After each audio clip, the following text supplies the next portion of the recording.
Bonjour à tous et bienvenue dans ce quatrième test du site rl-nl.keuf.net pour le jeu, comme vous pouvez le voir, Dragon Ball Z Budokai Tenkaichi 2. Un titre un peu long, mais qui est à la hauteur du jeu. Donc, pour ceux qui ne connaissent pas la série, Dragon Ball Z c'est une série, un manga où on peut avoir, le principe c'est des combats d'arts martiaux avec des boules de feu de ça, et c'est vraiment... C'est un jeu de combat par excellence quoi. Donc je vais vous montrer.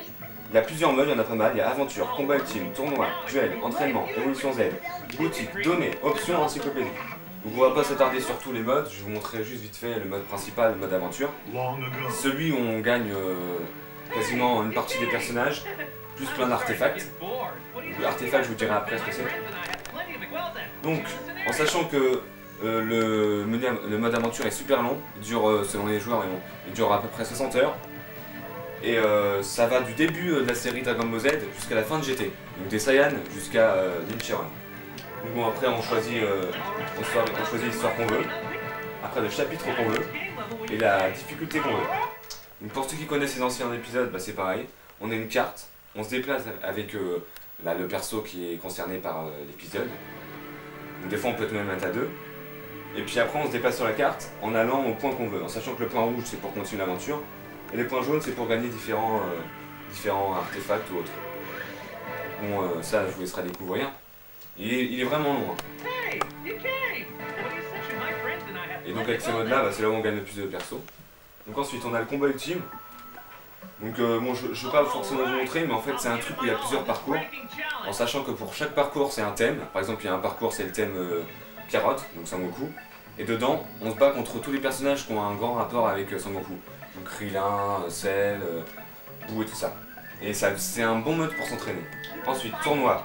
Une tournoi, bon, bah, c'est comme les anciens. Il y a 3 modes tournoi. Il y a le mode tournoi championnat du monde d'arts martiaux, donc celui où on peut être éjecté du terrain. Il y a le mode tournoi de Cell, donc celui avec le terrain de jeu de Cell. Là, on peut pas être éjecté. Et à la fin, on se bat contre Cell. Et après, il y a le tournoi des arts martiaux. C'est un autre tournoi où à la fin on se bat contre Satan. Et là c'est tous les terrains du jeu qui sont pris. Donc ensuite il y a le duel, donc je vais vous montrer. Alors il y a 3 façons de jouer avec ce jeu là sur Wii. Il y a la Wiimote et Nunchuk, il y a avec la manette GameCube et il y a la manette Wii classique. Moi je vous conseille bien évidemment la manette Wiimote. Donc on peut soit se faire un duel contre une autre personne, soit contre un CPU. En solo, en relais, c'est-à-dire avec plusieurs personnages de son équipe, ou en libre. Moi je vais prendre solo. Bon, je vais prendre son coup, hein, l'un de mes préférés. Donc je vais vous montrer, quand je vous parlais des artefacts, c'est ça. Donc pour ceux qui connaissaient le Tenkaichi 1, c'est le même principe. Pour ceux qui ne connaissent pas, je vais vous montrer. Pour chaque paramètre d'un personnage, donc sa vie, son ki, ses attaques, ses défenses, on peut augmenter les aptitudes pour qu'il y ait plus de puissance. Donc là par exemple, pour un Sangoku, à la base j'avais donné un santé plus 5, et à force de combattre, j'ai gagné jusqu'à plus 19. Et c'est pareil pour tout. Donc ça c'est pratique, en sachant que donc pour chaque personnage, quand on le prend, on a déjà toutes ses attaques. Alors que dans les anciens, on n'avait pas forcément toutes ses attaques. Là, les artefacts, ça sert vraiment à les améliorer en puissance. Donc là, je vais prendre contre Krillin. Donc, les contrôles sont assez bien faits. Ah oui, donc pour ce qui est des terrains, il y en a une vingtaine, je crois, une quinzaine, une vingtaine. En sachant que celui-là est inédit pour la Wii. Il n'y est pas sur PS2. Moi, je vais vous montrer. Toujours la petite séquence pendant les chargements, interaction. Alors pour les commandes, tout n'est pas dû au mouvement, mais il y a quand même certaines attaques comme Kamehameha qui sont dues au mouvement, donc c'est sympa. Donc pour les coups de poing et coups de pied, c'est A et B. Hop. On peut appuyer longtemps pour l'éjecter. Le ki, c'est Z. Pour descendre ou monter, c'est C en orientant le nunchuk en bas ou en haut. Après, donc voilà. Quand on veut faire un turbo, on se déplace et on fait un coup comme ça. La garde, c'est la croix directionnelle en bas. Les boules de feu c'est B. Et après bah, les attaques spéciales comme le Kamehameha que je vais vous montrer. C'est ZDB en même temps. On va vers l'écran, on fait le signe. Alors attendez, parce qu'il n'a pas laissé le temps de faire l'attaque. Donc voilà. On vise, on recule et on avance. Voilà. En sachant que comme vous avez pu remarquer, l'attaque ne se fait pas en même temps mais une seule fois seulement après qu'on ait fait le geste. C'est un peu dommage mais bon. Donc les coups de poing comme vous voyez c'est pas comme ça du tout. Hein. Mais sinon, bah, après il y a d'autres petites commandes assez sympas. Donc les commandes à la Wiimote sont assez bien faites, même s'ils auraient pu faire plus de mouvements. Ensuite il y a entraînement, donc pour s'entraîner. Donc après il y a évolution Z, donc c'est tout ce qui concerne les artefacts. Et dedans bah, vous pouvez acheter, faire fusionner plusieurs artefacts que vous aurez gagné. Et en les faisant fusionner, vous pourrez gagner de nouveaux personnages, de nouvelles attaques, tout ça.